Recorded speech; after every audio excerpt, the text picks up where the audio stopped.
Vous êtes sur la RTG, mesdames et messieurs. Merci de choisir pour vous informer les titres du journal. Le directeur général de la police nationale poursuit sa tournée à l'intérieur du pays.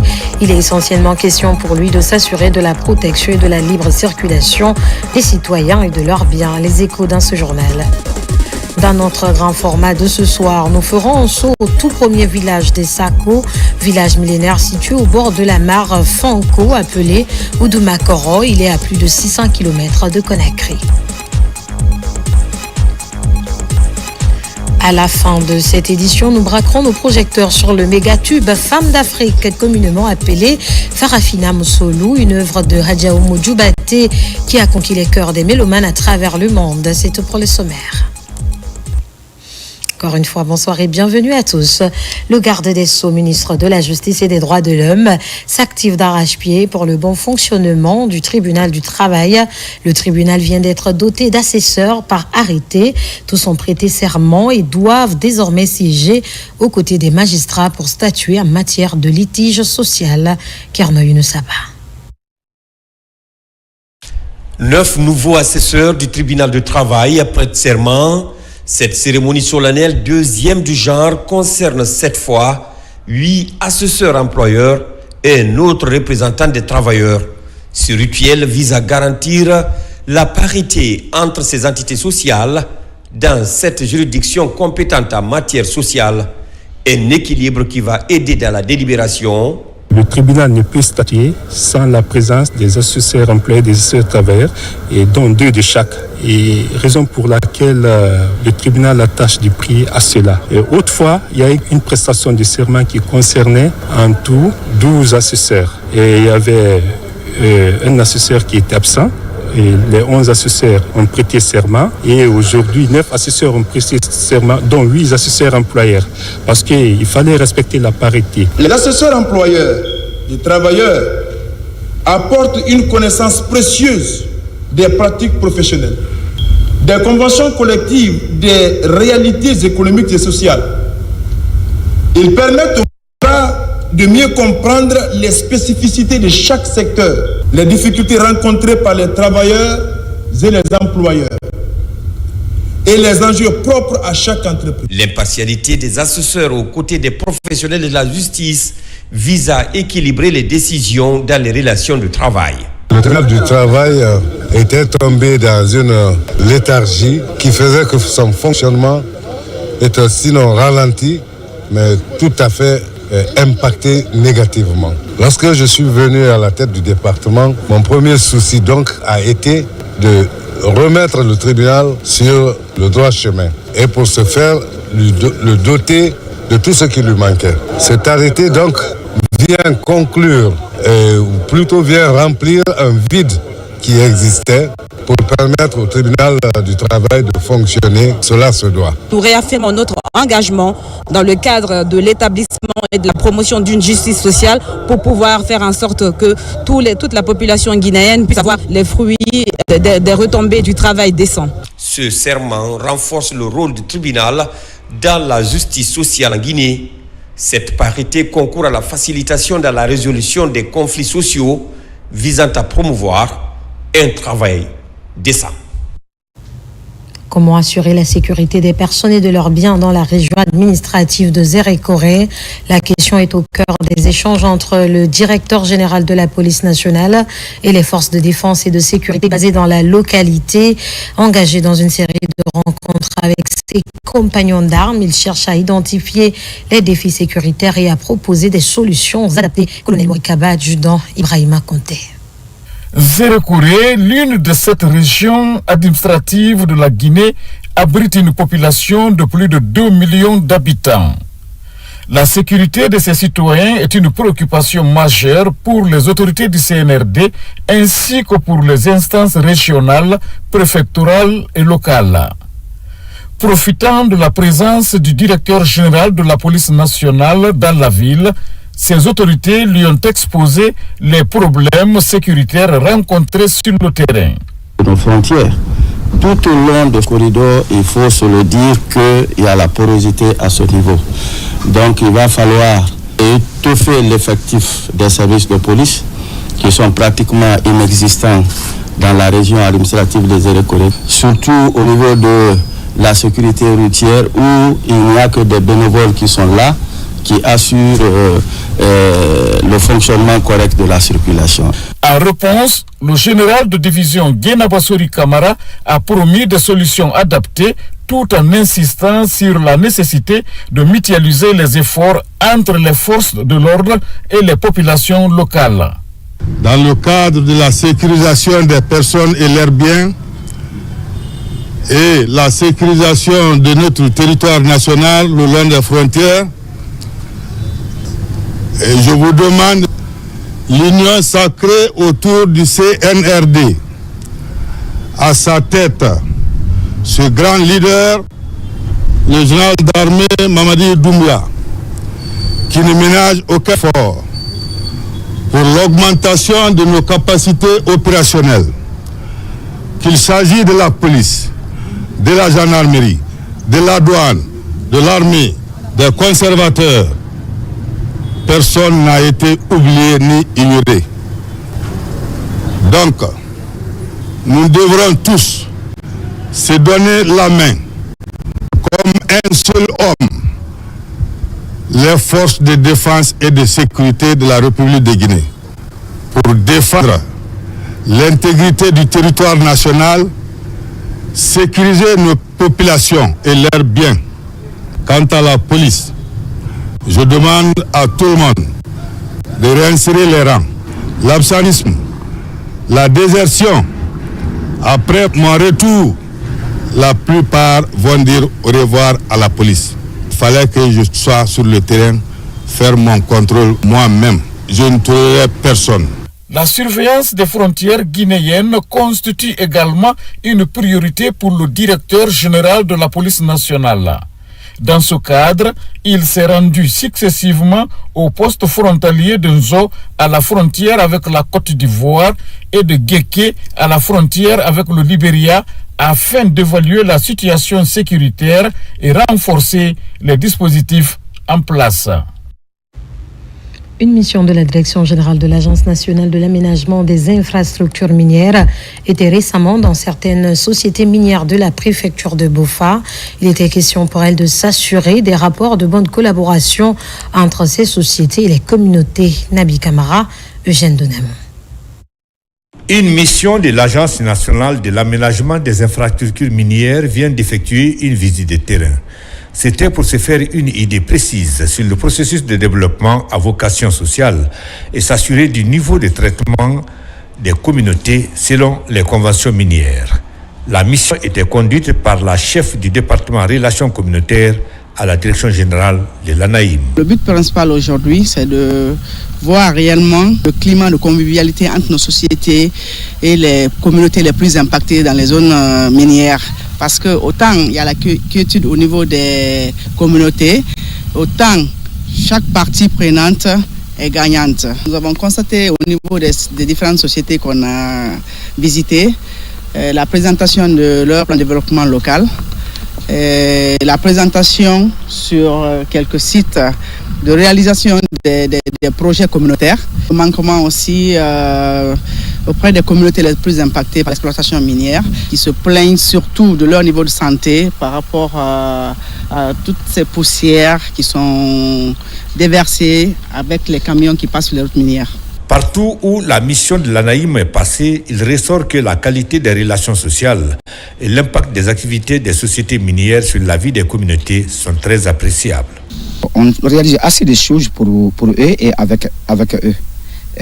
En termes d'infrastructures, nous avons réalisé le centre culturel pour la jeunesse, les écoles, les postes de santé, et nous interagissons aussi dans le domaine d'addiction d'eau potable, en réalisant des forages pour eux.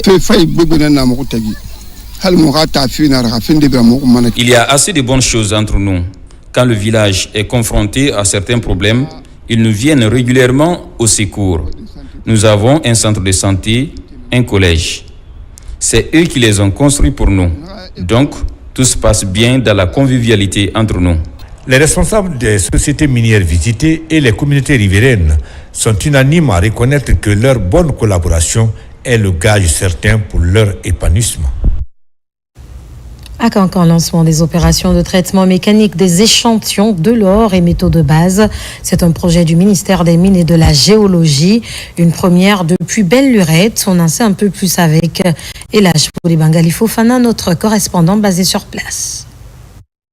La région de la savane guinéenne, une région aux immenses richesses minières, surtout aurifères. La présence de plusieurs sociétés aurifères évoluant dans la région depuis quelques années n'a jamais amené les autorités d'alors à décider de la mise en place ici d'un laboratoire d'analyse et de traitement des échantillons de nos ressources minières. La mise en place de ce laboratoire donne le lancement des opérations de traitement mécanique des échantillons de l'or et métaux de base à mobiliser ce bon monde ici à Cancan dans le secteur de Dalabani répond à ce souci. Grâce à son leadership éclairé de Monsieur le Président, à l'accompagnement constant de Monsieur le ministre Bounassila, nous avons pu entamer ce projet ambitieux, transformant progressivement le rêve en réalité, qui représente pour nous un levier essentiel pour l'avenir économique de notre pays en termes de connaissances et de maîtrise de la qualité de nos minéraux destinés au marché étranger. Le lancement des opérations de ce nouveau laboratoire a été marqué par une forte mobilisation des étudiants des filières biologie, chimie et biochimie de l'Université Julius Nyerere de Cancan sous la conduite du recteur et de ses proches collaborateurs. Nous informons que nos étudiants sont d'emblée acceptés ici. Ils sont acceptés d'office. Elle dit que les étudiants, quand ils viennent pour le stage, on leur donne le stage. Ceux-là qui vont se montrer très brillants seront retenus, au lieu qu'on cherche ailleurs. On avait besoin de ça. On partait ailleurs pour le traitement de nos échantillons. Mais si nous avons sur place ce laboratoire pour qu'on puisse traiter nos métaux qui ont été exploités à notre niveau ici, y compris de l'or, je crois bien que c'est une bonne chose parce que dans ces matières, on peut trouver autre matière plus précieuse que le métal que nous avons besoin et qui ont été enlevés au détriment de la Guinée pour ailleurs. La directrice générale du laboratoire national de la géologie est consciente de sa mission.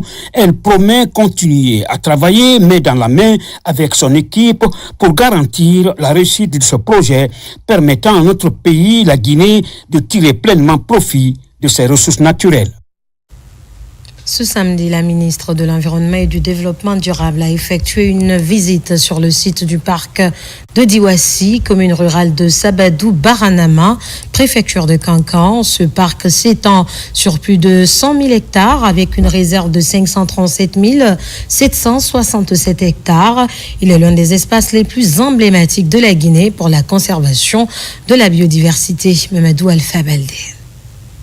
À plus de 70 km de la commune urbaine de Cancan, la sous-préfecture de Sabadou-Baranama, la localité abrite le parc de Diwassi, l'un des tout derniers refuges fauniques de la région de la savane.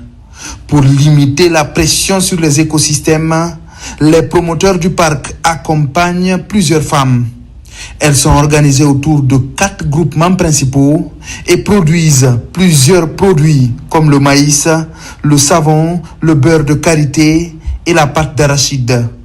À l'occasion de la Journée internationale des droits des femmes, la ministre de l'Environnement et du Développement durable échange avec ces courageuses dames de Branama. Ici, nous produisons beaucoup de choses, comme vous le voyez. Nous avons aussi bénéficié de la formation en saponification, en couture et en séchage de certains produits. Mais nous arrivons difficilement à les vendre et donc nous produisons à perte. Il faut nous aider pour ça. Permettre donc à des femmes rurales à avoir accès à des formations, à la transformation des produits locaux et petit à petit changer les mentalités pour les initiatives. Les accompagner ensuite dans leur installation par des formations et la fourniture de matériel pour leur travail et leur donner un fonds de roulement pour démarrer leurs activités. Tout ça, ça a déjà été fait. Une visite guidée a permis à la ministre Djamé Diallo de comprendre le fonctionnement du centre. Elle a aussi écouté les productrices. Ici, l'écoulement des produits est la principale préoccupation. Le travail formidable que vous faites ici, vous participez activement à la lutte contre l'insécurité alimentaire et à la préservation des écosystèmes. C'est pour ça, en ma qualité de ministre de l'Environnement et conformément à la vision de son Excellence, Monsieur le Président de la République, le général Mamadi Doumbouya, et des orientations du Premier ministre, je prends ici l'engagement de renforcer les initiatives qui vous placent au cœur de notre politique environnementale. Nous travaillons à mobiliser des financements additionnels pour le parc de Diwassi qui va fortement appuyer les différentes activités génératrices de revenus auxquelles vous participez. La couche féminine est l'une des plus affectées par les changements climatiques. Ici, la ministre promet des améliorations concrètes dans des délais raisonnables, entièrement alignés sur des modèles de développement durable. Vers l'ouverture d'un service de maternité au CHU d'Anka, ce service non des moindres doit disposer de matériel de pointe et d'un personnel hautement qualifié pour des accouchements sécurisés. Récemment, le ministre de la Santé et de l'Hygiène publique a reçu 29 couveuses de la part du groupe Topaz pour aider à l'opérationnalisation de ce service. Autre précision avec Carnos Mandialo. Ce sont des équipements médicaux essentiels en matière de prise en charge des nouveau-nés, notamment les enfants prématurés.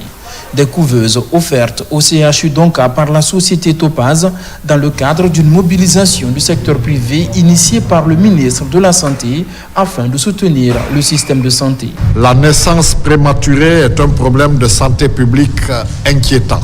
Pour donner une chance aux bébés prématurés, la société Topaz Multi-Industrie a pris l'initiative de s'inscrire encore une fois dans la vision du CNRD et du gouvernement en accompagnant le ministère de la Santé et de l'Hygiène publique à travers ce don de 29 incubateurs.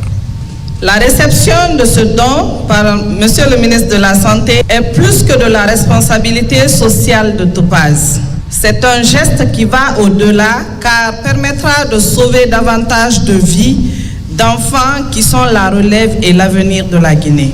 Ces couveuses feront partie du dispositif du CHU d'Anka dans l'amélioration de la santé infantile et néonatale. En ligne de mire, l'ouverture prochaine du service de maternité qui sera l'un des joyaux du CHU d'Anka. Ce don nous permettra d'accéder la mise en place de l'unité de néonatologie que nous avons prévu de rajouter au service de gynéco-obstétrique sous le leadership de Monsieur le ministre de la Santé et de l'Hygiène publique. Aujourd'hui, la générosité de Topaz n'est plus à démontrer. Nous avons bénéficié tout récemment de la construction du symposium de la morgue, quelque chose dont nous avions besoin, et avec l'appui de Monsieur le ministre de la Santé, Topaz a bien voulu accepter de nous offrir ce symposium. La mobilisation du secteur privé est une des stratégies mises en place pour accompagner efficacement le secteur de la santé. Topaz et le ministère de la Santé comptent aller plus loin dans ce partenariat appelé à servir d'exemple. Pour vulgariser l'utilisation de l'outil informatique en milieu universitaire, la recommandation des autorités est suivie à la lettre. Sur le terrain, des initiatives se multiplient pour démocratiser l'accès à la digitalisation, des efforts pour concrétiser le slogan « Un étudiant, un ordinateur ». Nabila Moussa Kamara. Le slogan « Un étudiant, un ordinateur » devient une réalité au niveau de l'enseignement supérieur en Guinée. Les encadreurs de cette institution d'enseignement privé mettent à la disposition des étudiants des outils informatiques, un soutien pédagogique pour permettre aux étudiants de s'adapter aux défis du moment. Nous entendons derrière cela un moyen pour mettre nos étudiants en phase avec l'évolution du milieu professionnel, qui est un milieu qui est aujourd'hui très dynamique et très digitalisé. Et lorsque vous formez des étudiants et que vous les mettez sur le marché de l'emploi et qui n'ont pas la base dans l'usage de l'outil que les entreprises, des organisations utilisent, c'est vraiment à ce jour regrettable. Un étudiant après l'université ne doit plus chercher un centre informatique pour apprendre l'informatique. Cette cérémonie de remise des kits informatiques est mise à profit par les responsables de Sherbrooke pour décerner les prix d'assiduité aux étudiants. Je tiens à remercier la direction pour cette initiative qui nous rend la vie facile et nous permet de mieux faire nos recherches et de mieux préparer nos cours, de mieux s'organiser. Je suis vraiment contente aujourd'hui. Je tiens vraiment à remercier l'université pour ça. Les outils informatiques constituent un outil de travail aujourd'hui. Et comme vous pouvez le constater, tout le monde n'a pas les moyens de se payer un ordinateur. Certes, ce n'est pas une raison, mais je pense aussi que c'est un facteur motivateur pour l'étudiant, parce que le monde d'aujourd'hui, rien ne se passe sans l'outil informatique. Le matériel informatique en milieu universitaire occupe une place importante au niveau des méthodes pédagogiques. Dans cette édition, nous nous intéressons au tout premier village des Sako. Ce village millénaire situé au bord de la mare, Fanko, s'appelle Oudumakoro. C'est dans Mandiana, à plus de 600 km de Conakry. Comment ce village est-il créé? Quelles sont ses potentialités agricoles? Voyons tout cela dans ce grand format que nous propose notre reporter Moussa Komara. C'est le tout premier village des Sako, Oudumakoro. Une contrée de grande richesse située à 7 km de Kinyaran, une des communes rurales de Mandiana. Le village a été fondé par 4 frères il y a plus de 800 ans. Boris Sako, Laï Sako, Faramoussa Sako et Mamadi Sako étaient tous des guerriers et des chasseurs venus de l'Est, précisément du Mali. Et c'est là-bas qu'il leur a été demandé de descendre vers l'Ouest, où ils trouveront une mare pour s'installer. Ça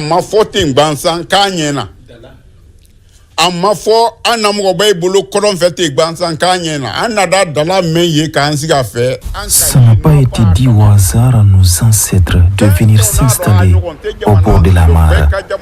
Il a été prédit que là qu'ils auront de la prospérité, le bonheur. Et quand ils l'ont découvert, ils ont compris. Car au berge de cette mare, la production agricole, la pêche était meilleure. Aucun village de la savane ne pouvait se comparer aux résultats des productions vivrières. Tous les 7 villages de Sako étaient nourris à partir d'ici. Donc, Oudumakoro est une terre de prospérité. Cette mare sacrée Fanko, longue de 2 km, faisait la fierté de ces villages. Sur sa berge fertile, chaque famille a un périmètre pour la culture maraîchère. Tous les gens, des retrouvailles étaient organisés autour pour pêcher des poissons. Mais à cause du tarissement, ces moments de fête et de joie sont abandonnés aux grandes dames des habitants. L'eau ne dure plus dans la mare et le poisson vient à cause de l'eau. À notre enfance, nous venions pêcher ici au mois de mai. Si vous voyez que je doudouline de la tête, notre mare sacrée Fanko ne donne plus.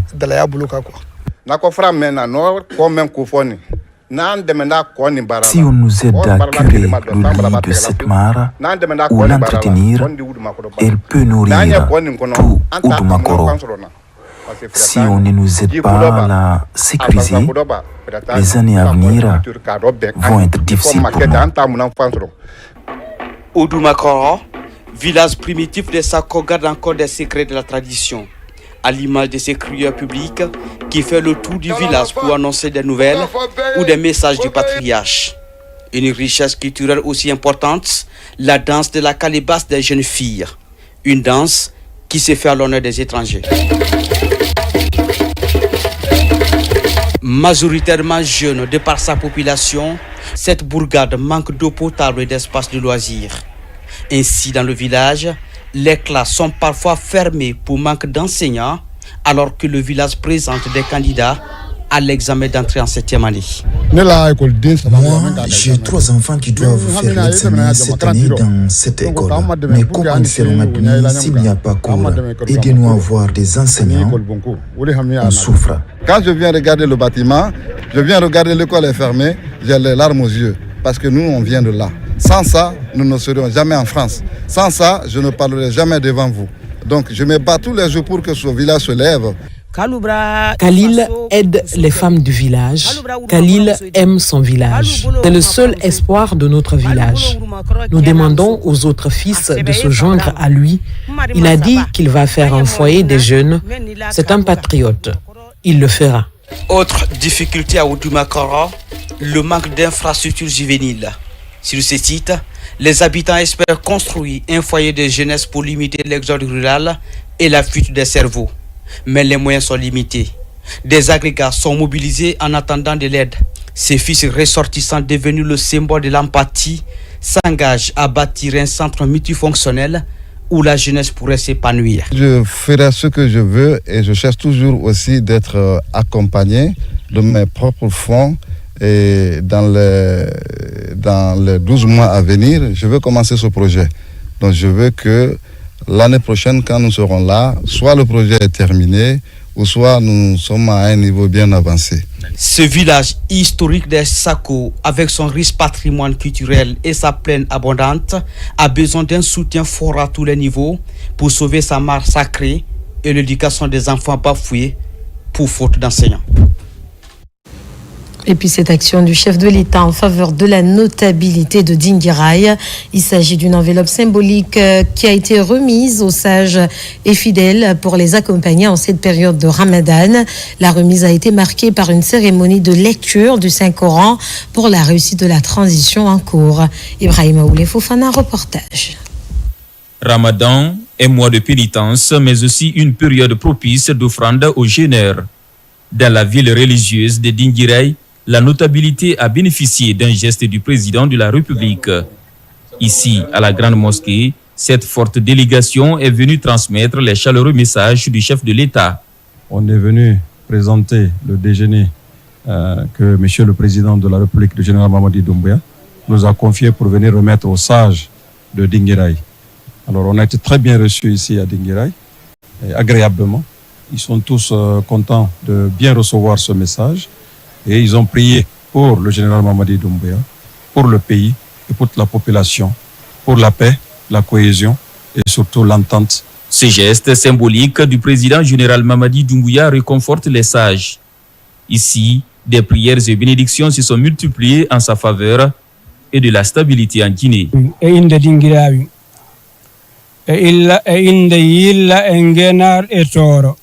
Au nom de la population de Dinguiraye, au nom des trois communautés Yirla, Ngenar, Toro et de Saïkoumar, la délégation a transmis la commission du président de la République, général Mamadi Doumbouya. Nous les remercions infiniment ainsi que les membres de la délégation. Nous sommes contents et nous prions pour vous. Nous confions Dinguiraye et la Guinée au chef de l'État, général Mamadi Doumbouya. Autre message clé de la notabilité de Dinguiraye est l'engagement solide pour soutenir les idéaux du président général Mamadi Doumbouya. Les trois grandes communautés, Toro, Yirla et Djenar, présentes à la cérémonie, ont chacune, à tour de rôle, béni pour une paix durable à Dinguiraye et dans le pays. À présent, ce communiqué, le ministère du Budget, à travers la Direction générale des douanes, a initié la mise en place d'un comité de concertation avec la participation du secteur privé, dont la Confédération générale des entreprises de Guinée, le patronat guinéen, la Chambre de commerce, d'industrie et d'artisanat de Guinée et la Chambre nationale d'agriculture. Dans ce contexte, les opérateurs économiques, notamment les importateurs, exportateurs et industriels, sont conviés à assister à la cérémonie de signature du protocole d'accord qui matérialise la mise en place du dit comité de concertation le lundi 10 mars 2025 à 12h à l'hôtel Noum Conakry. Ce protocole d'accord vise à instituer un cadre d'échange et de collaboration propice à la facilitation des échanges, à la sécurisation des opérations commerciales et des procédures douanières. Compte tenu de la volonté des responsables de toutes les parties prenantes, la présence de l'ensemble des opérateurs économiques est vivement souhaitée pour témoigner de notre engagement collectif à appuyer les politiques publiques qui soutiennent le développement national. Conakry le 9 mars 2025. À l'occasion de la Journée internationale des droits de la femme, une cérémonie de lecture du Saint-Coran a été initiée par l'Union des Oulémas du Rio Pongo en collaboration avec l'Union des ressortissants et amis de Boufa. La rencontre a permis d'implorer la grâce divine pour la paix, l'unité et le progrès en Guinée. Reportage Moussa Bangoura, Ousmane Kamara. À Conakry, la capitale, la célébration de la journée de la couche féminine a été marquée par des cérémonies de lecture du Coran pour le renforcement de la paix et la stabilité de la Guinée. En ce mois béni de Ramadan, ces fidèles ont imploré la grâce divine pour le développement du pays et pour la réussite du programme du gouvernement. En organisant aujourd'hui cet événement, pendant ce mois de Ramadan, nous avons renouvelé notre engagement envers notre religion, envers notre pays et envers nos autorités. Car nous avons demandé à Dieu subhanahu wa ta'ala la paix, la cohésion sociale et la stabilité dans notre chère patrie, la République de Guinée. Cette lecture du Coran se fait pour la paix et le vivre ensemble des Guinéens et surtout pour le président de la République, le général Mamadi Doumbouya. Nous sommes rassurés que les femmes ne seront pas en reste et que si on veut nommer une femme au poste de décision, il y aura avec cette liste les femmes qu'il faut, qu'on pourra mettre à la place qu'il faut. Associations féminines, leaders religieux, érudits, autorités locales et autres personnalités étaient fortement mobilisées. Le livre saint a été lu plusieurs fois.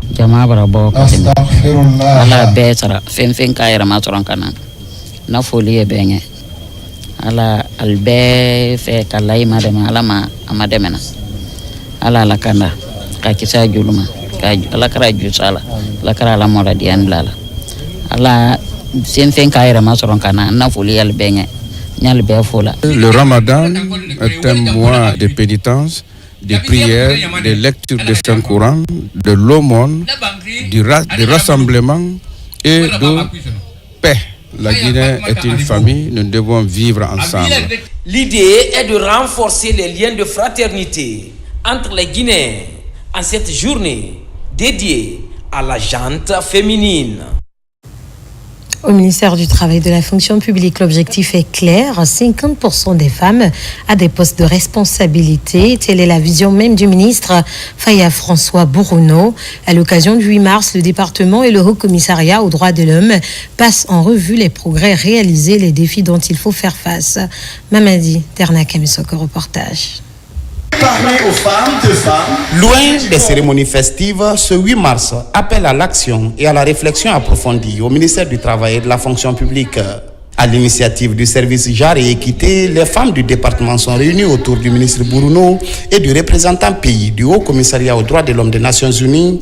Droit, égalité et autonomisation, 3 mots à résonance forte qui sont au cœur du thème de cette année sont passés en revue dans le pays. Le thème de cette année appelle à des actions qui peuvent libérer les chances, le pouvoir, l'égalité des droits pour toutes les femmes et augurer un avenir aux couleurs féministes où personne ne sera laissé de côté. L'accès à l'éducation de qualité, à des soins de santé, à un travail décent et à des opportunités d'autonomisation est essentiel pour garantir que les femmes puissent exercer leurs droits pleinement.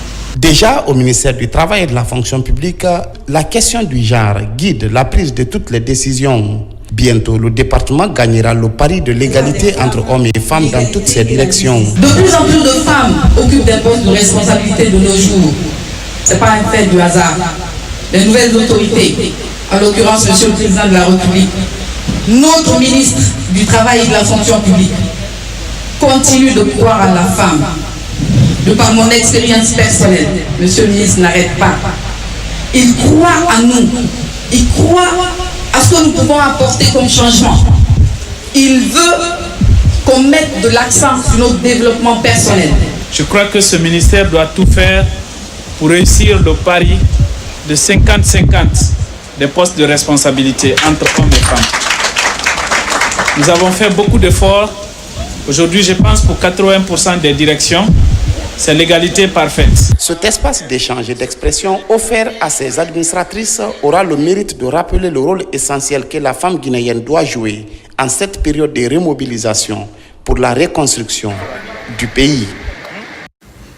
Nous ne changeons pas de sujet ce soir. Nous braquons nos projecteurs sur les femmes qui sont au cœur du progrès scientifique en Guinée, une initiative du Centre d'innovation et de la recherche pour le développement et l'Université de Sanfonia. Marwan Kamara, Fodé Kamara.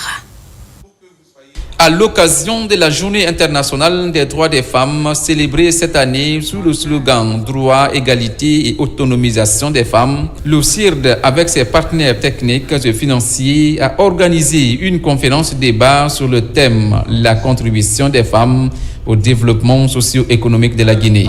Aujourd'hui, nous nous réunissons pour célébrer les femmes guinéennes, africaines et du monde entier, qui depuis toujours ont lutté pour leur reconnaissance, leur liberté et leur contribution au développement de nos sociétés. Mais nous nous retrouvons surtout ce matin pour réfléchir ensemble à l'avenir que nous voulons bâtir pour les générations futures. Nous avons élaboré une approche novatrice, basée sur le fonctionnement par les projets, une dynamique qui permettrait de structurer et d'optimiser la contribution de notre institution aux objectifs du développement socio-économique de notre pays. Au cours de ces grandes retrouvailles, un vibrant hommage est rendu à professeur Kadiatou Lamarana Diallo et le livre De l'ombre à la lumière du docteur Mamadou Bari a été dédicacé. Un ouvrage écrit à l'honneur des femmes. J'en ai profité aussi pour rendre hommage à ma mère. Les femmes peuvent mettre de l'énergie pour élever quelqu'un sur 15 ans, 20 ans. Je suis comblée, c'est mon parcours professionnel d'éducatrice, d'enseignante, d'humanitaire et d'entrepreneur qu'on a voulu magnifier aujourd'hui. Et donc je suis toute heureuse. Si je suis un modèle, j'aimerais bien que beaucoup de filles se lancent dans la carrière éducative et surtout qu'elles y trouvent leur bonheur. Cette conférence débat de 3 heures a permis à ces cadres d'échanger sur la place qu'occupe la femme guinéenne dans la société tout en mettant en lumière les progrès et les défis auxquels elles sont confrontées dans divers domaines. Dans tous les pays, les femmes ont toujours joué un rôle central dans la société, bien que leur contribution ait souvent été sous-estimée ou ignorée. Leur engagement a permis des avancées majeures telles que le droit de vote, l'accès à l'éducation et à l'emploi. Nous avons des modèles, il faut les regarder, il faut les imiter, il faut les valoriser. Parce que valoriser l'autre ne vous enlève absolument rien. Et dire aux jeunes filles que l'effort finit toujours par payer. Et que c'est d'ailleurs ce qui paye, même si ce n'est pas récompensé comme on le veut. Mais il faut noter que l'histoire retient toujours ce que nous donnons à nos communautés et notre investissement auprès de nos populations. Placée au cœur de la célébration de cette journée internationale, la femme guinéenne continue de jouer un rôle crucial dans le développement et l'édification de la nation. La ville de Bouquet n'était pas en marge de la célébration du 8 mars. Là-bas, la cérémonie a réuni les fidèles autour du Saint-Coran pour l'autonomisation et l'émancipation de la femme africaine. C'était aussi l'occasion pour certaines femmes de débattre des panels inscrits à l'ordre du jour. Younous Atawel Kamara. Tout a commencé à la radio rurale de Bouquet, à travers des émissions dans les différentes langues du terroir pour informer et sensibiliser les populations sur les enjeux de la journée internationale des droits des femmes. De là, cette foule a rallié la mosquée centrale pour une lecture du Saint-Coran. Les religieux ont fait des prières et bénédictions pour la préservation de la paix dans le pays. On a fait les invocations pour la paix, la prospérité, pour la cohésion sociale en Guinée et le développement. Pour donner un cachet particulier à la célébration de la fête des femmes à Bouquet, une conférence débat pilotée par la direction régionale en charge des questions liées aux femmes est organisée. Ici, les différents panels sont animés par les femmes.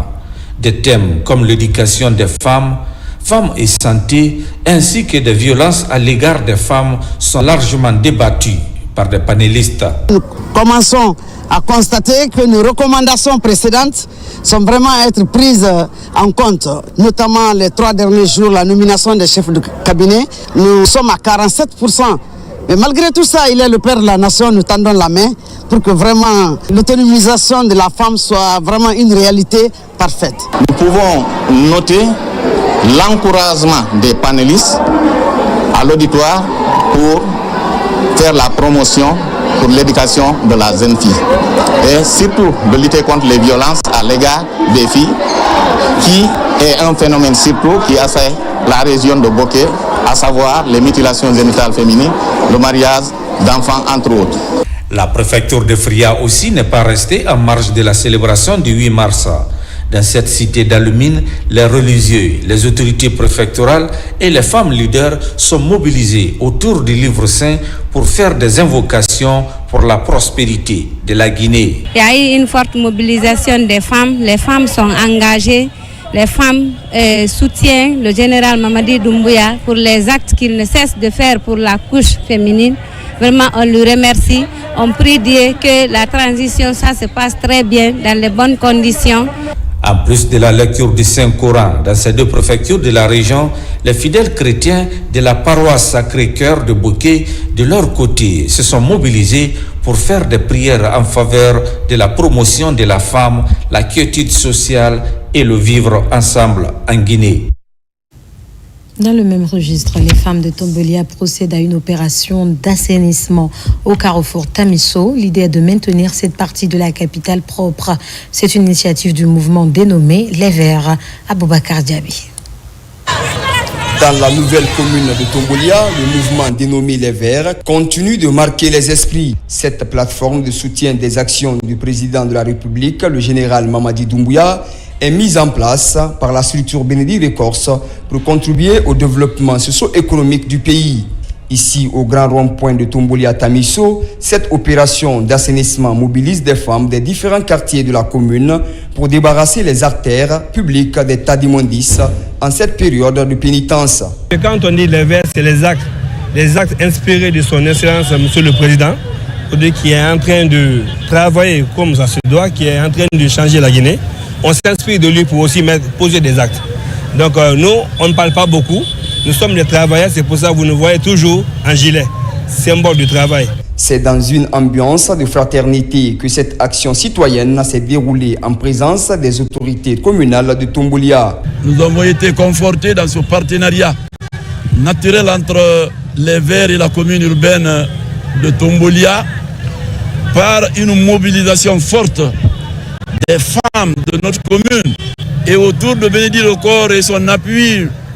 Nous allons faire un arrêt pour dire que nous bénéficions d'un partenariat qui mérite d'être signifié. On a nettoyé toute la ville, on a vu le président nettoyer la ville, donc nous emboîtons ses pas. Le mouvement Les Verts constitue une structure fêtière de jeunes autour des valeurs de la transition. Il est porté par Bénédicte Records en vue d'accompagner les autorités de la transition pour le décollage socio-économique durable de la République de Guinée. À l'image d'autres préfectures de la Guinée, la ville de Kissidougou a aussi accueilli le 8 mars avec des prières en faveur du pays et du chef de l'État. Les fidèles étaient fortement mobilisés à la grande mosquée et à la paroisse Saint-François d'Assise. Ibrahima Oulé Fofana. En guise de respect pour cette période de pénitence du Ramadan et du Carême, les femmes de Kissidougou célèbrent le 8 mars par une nouveauté. Ici, à la grande mosquée de la ville, les leaders religieux sont autour du livre saint, tout comme à la paroisse Saint-François d'Assise. La grâce de Dieu est implorée dans ces lieux de culte en faveur de l'épanouissement des femmes et surtout de la préservation de la paix dans le pays. Les femmes de Kissidougou ont jugé nécessaire d'organiser la lecture du Saint-Coran au niveau de la mosquée et des prières au niveau de l'église pour la consolidation de la paix, de la cohésion sociale et de vivre ensemble pour une transition apaisée. Tant qu'il n'y a pas de paix, il n'y a pas de développement. Et même quand les femmes s'entendent, les hommes aussi vont dans le même sens. Grâce au président de la République, aujourd'hui, en Guinée, les femmes sont en paix. Il est en train de faire ce qu'il peut. On ne peut pas tout faire. Dans la ville de Kissi-Kabaketa, les efforts du chef de l'État sont magnifiés par ces femmes. Des discours de reconnaissance se sont suivis pour témoigner des avancées significatives de la transition pour la promotion de la gente féminine. On remercie le président, il y a la paix, et on remercie aussi la première dame de la République de Guinée. Si vous entendez bon homme, c'est la femme. On remercie la première dame pour avoir soutenu notre fils qui est en train de nous mettre dans les conditions, nous les femmes. On demande à nos enfants la paix à Kissidougou. La motivation de nos mamans, vraiment, c'est gigantesque. À chaque fois qu'on les appelle, elles sont présentes. Donc, c'est le lieu et le moment de profiter de l'occasion, de les remercier, de continuer à prier pour Kissidougou et de continuer à prier pour nos chefs de l'État, le président de la République, le général Mamadi Doumbouya, et de prier pour toute la Guinée. Ces différentes rencontres religieuses ont été sanctionnées par la remise des repas copieux aux fidèles musulmans et chrétiens.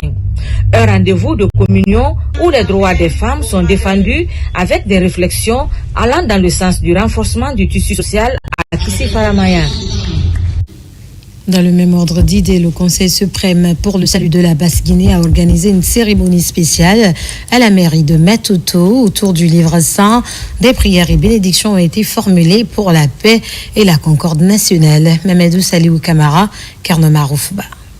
Pour marquer la journée internationale des droits des femmes, le Conseil suprême pour le salut de la Basse-Guinée, Kozabak, a initié une série d'activités à la mairie de Matoto. Contrairement aux festivités habituelles, les femmes de Kozabak ont consacré cette journée à une vaste opération d'assainissement dans cette municipalité. Une lecture de Saint-Coran est aussi organisée dans le but d'implorer la grâce divine pour la paix et la cohésion sociale en Guinée. Les femmes du Kozabak, elles ont commencé cette activité du 8 mars par assainir, n'est-ce pas, les mosquées, assainir, n'est-ce pas, les quartiers, pour expliquer à tout le monde, au-delà des activités festives, mais aussi il y a la contribution de cette femme qui a le souci d'accompagner quand même la nation. À travers ces actions, les femmes de Kozabak ont démontré qu'au-delà de la célébration, le 8 mars peut être une opportunité pour servir les communautés et promouvoir les valeurs essentielles.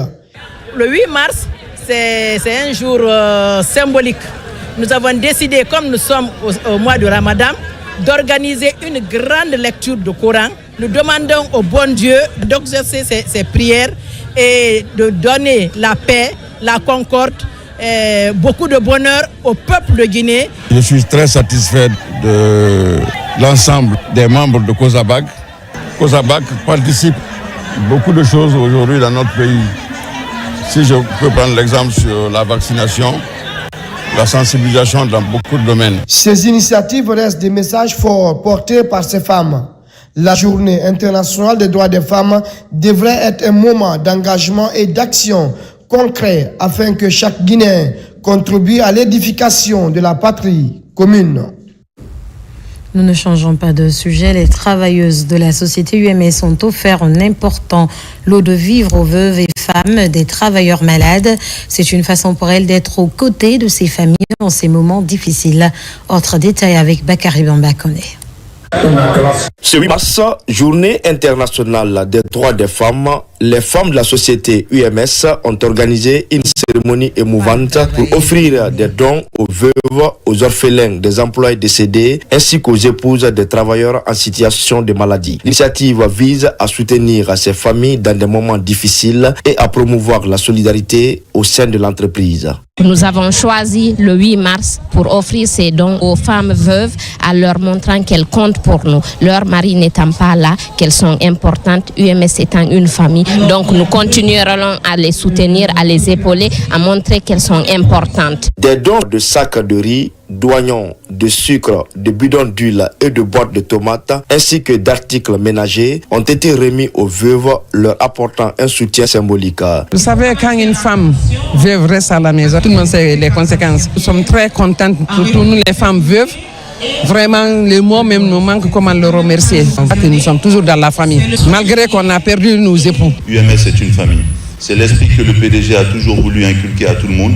Et c'est l'esprit que nous maintenons, nous, responsables, au quotidien. En offrant ces dons aux veuves et aux femmes dont les époux sont malades, la société UMS démontre son engagement envers ses employés et leurs familles. Geste humanitaire en faveur des nourrices à l'occasion du 8 mars. Des kits hygiéniques ont été offerts à la maternité de l'hôpital Ignace Dine et l'hôpital régional de Antanor par l'ANAïM. Un acte de charité hautement apprécié par les bénéficiaires et le personnel soignant. Aboubakar Diaby, reportage. Comme à l'accoutumée, le 8 mars est dédié à la vulgarisation des droits de la femme à travers le monde. Cette année, il est célébré par la Direction générale de l'Agence nationale d'aménagement des infrastructures minières ANAIM et son personnel essentiellement composé de femmes sur fond de lutte contre la mortalité maternelle et infantile en Guinée. Ici, à la maternité de l'hôpital Ignace Dine et Antanor, l'ANAIM apporte son assistance à ces femmes et leurs enfants. C'est un coup de pouce constitué d'un important lot de matériel hygiénique. Nous sommes émus à plus d'un titre, en ce sens que le don vient à point nommé, puisque déjà le gouvernement prône en faveur de la santé de la femme et de l'enfant. Et nous luttons contre vents et marées pour que ces femmes-là ne perdent pas la vie en donnant la vie. C'est un geste qui nous va droit au cœur. Et ils ont vraiment frappé à la bonne porte parce qu'ils ont visité la plus grande maternité de notre pays et qui accueille le plus grand nombre de patientes. Je suis très heureux que l'ANAIM pense à l'hôpital régional de Conakry. C'est une réelle joie pour tous les travailleurs de l'hôpital, surtout les femmes de la maternité, que leur vocation est de donner la vie et que l'ANAIM pense à elles ce matin ne peut être que salutaire. Ce geste de charité vise à promouvoir la santé publique, notamment celle infantile. Cet appui de l'ANAIM vient répondre à un besoin crucial de kits hygiéniques dans ces structures sanitaires. Nous avons ciblé la maternité parce que nous connaissons un peu les problèmes de santé publique en République de Guinée. Nous savons qu'il y a un taux de mortalité à faire baisser. Et pour cela, il faut que nos centres soient propres. Je suis très contente. Je suis ravie de les rencontrer. Vraiment, je les remercie beaucoup. Que Dieu les bénisse. À travers cette action humanitaire, la solidarité féminine est d'actualité à l'ANAIM. Ce combat est porté par l'ensemble de ces femmes pour ainsi marquer d'une empreinte indélébile la célébration de cette journée internationale des droits des femmes en Guinée. En France, les femmes ont ce 8 mars célébré la journée internationale dédiée à leurs droits. La célébration a été marquée par la lecture du Saint-Coran pour les musulmans et autres prières pour les chrétiens. Fortement mobilisés au siège de la mission diplomatique, ces Guinéennes ont mis cette occasion à profit pour implorer la grâce divine pour le pardon, la tolérance et l'entente. Falilou Diallo commente les images de Mohamed Souma. Cette année, c'est sous le signe d'une communion spirituelle que les Guinéennes de France ont célébré la journée internationale des droits des femmes. Une journée qui coïncide avec le Ramadan musulman et le carême chrétien. Nous avons décidé de placer cette journée sous le signe de la prière en organisant une lecture du Coran par les musulmans et des prières par des chrétiens pour la paix, l'unité nationale en Guinée et de la réussite de la transition sous la conduite du général Mamadi Doumbouya. Il était important de faire converger ces deux opinions, se rassembler dans un esprit fédérateur pour qu'ensemble nous puissions prier d'abord pour nos femmes, nos mamans et nos sœurs qui représentent un symbole magnifique pour notre société. Pour les musulmans, le livre saint a été lu plusieurs fois et des bénédictions dites pour l'émancipation de la couche féminine et la réussite de la transition.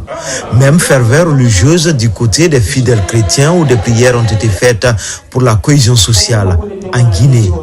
En nous appelant de venir faire la lecture du Saint-Coran, la totalité du Saint-Coran, y compris le Souratul Yasin, pour le pays, en même temps pour nos autorités qui nous dirigent actuellement. Merci à tous et celles qui travaillent pour le développement de la Guinée. Je voulais dire merci au président Mamadi Doumbouya qui, juste maintenant, est en train de se battre pour que la Guinée soit debout. En plus de cette retraite religieuse et prières collectives, le 8 mars, c'est aussi l'occasion d'évaluer le chemin parcouru en faveur de l'autonomisation féminine, mais surtout identifier les défis qui entravent l'émancipation de la femme. Coup de projecteur ce soir sur le tube Femme d'Afrique, communément appelé Farafina Mousolou, une œuvre qui a conquis les cœurs des mélomanes à travers le monde, particulièrement les femmes. L'auteur de ce tube, Hadja Oumou Djoubate, diva de la musique populaire africaine, revient sur la genèse de ce morceau qui rend hommage aux actions héroïques de la jeune féminine en Afrique. Noumousou Diakité, Mikine Moussa Kamara.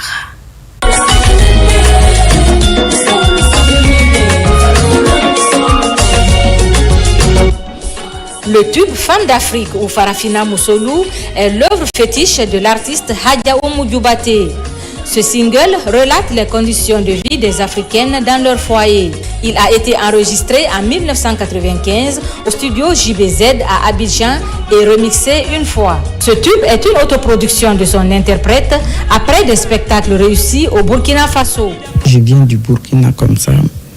Je suis venu avec un peu d'argent. Donc je peux faire autoproduction.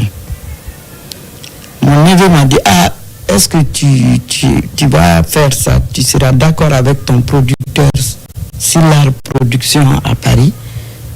J'ai dit oui, je vais l'appeler. J'ai appelé Silla. Je lui ai dit, Silla, je suis à Abidjan et j'ai un peu d'argent sur moi. Je veux faire une autoproduction. Est-ce que c'est possible? Il dit oui, c'est possible si tu me donnes la distribution en France ici. La créatrice tire son inspiration auprès de son entourage. J'ai pensé à faire une chanson sur les femmes. Un soir, je suis venu chez Cheikh Simita, paix à son âme, je lui ai dit de faire.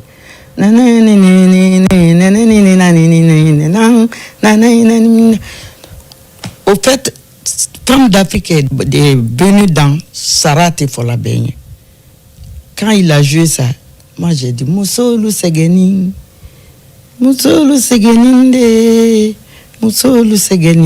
Farafina Mousolou Toroni. C'est comme ça on a commencé petit à petit. Entre-temps, on m'a appelé encore Ibrahim Djiga, un journaliste burkinabé pour le festival FESPACO. Je suis parti là-bas et j'étais chez mon cousin, Mamadi Koïta. Sa femme était enceinte. Quand elle nous a servi à manger, elle était fatiguée. Elle-même, elle ne pouvait pas manger tellement qu'elle était fatiguée. J'ai dit, la chanson que moi j'ai en train de préparer là, c'est ça même. Madina Senintigna. Là, quand je suis revenu à Abidjan, j'ai rajouté Mousso Manakonota, Hankasi Karo Konondoro. Le jour que tu vas accoucher, c'est ce jour-là que tu vas dire, demain, Konoroni, Adike, comment le dit, Adike Fato le dit, tu sais pas. Donc, j'ai mis ça dedans.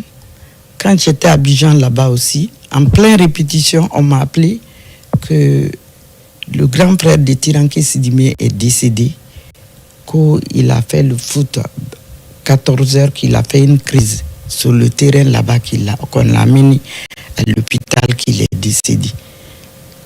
J'ai rajouté ça aussi.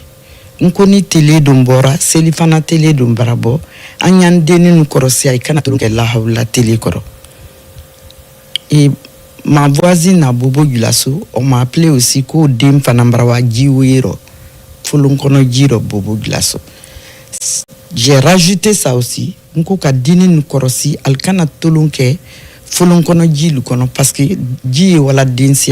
c'est comme ça que j'ai chanté Femme d'Afrique. Le succès de l'œuvre a dépassé l'entendement de son auteur. Ça fait plaisir que tu entends ton travail un peu partout dans le monde. Et partout, quand c'est la fête des femmes, c'est Femme d'Afrique qu'on met. Parce que ça parle toutes les difficultés des femmes.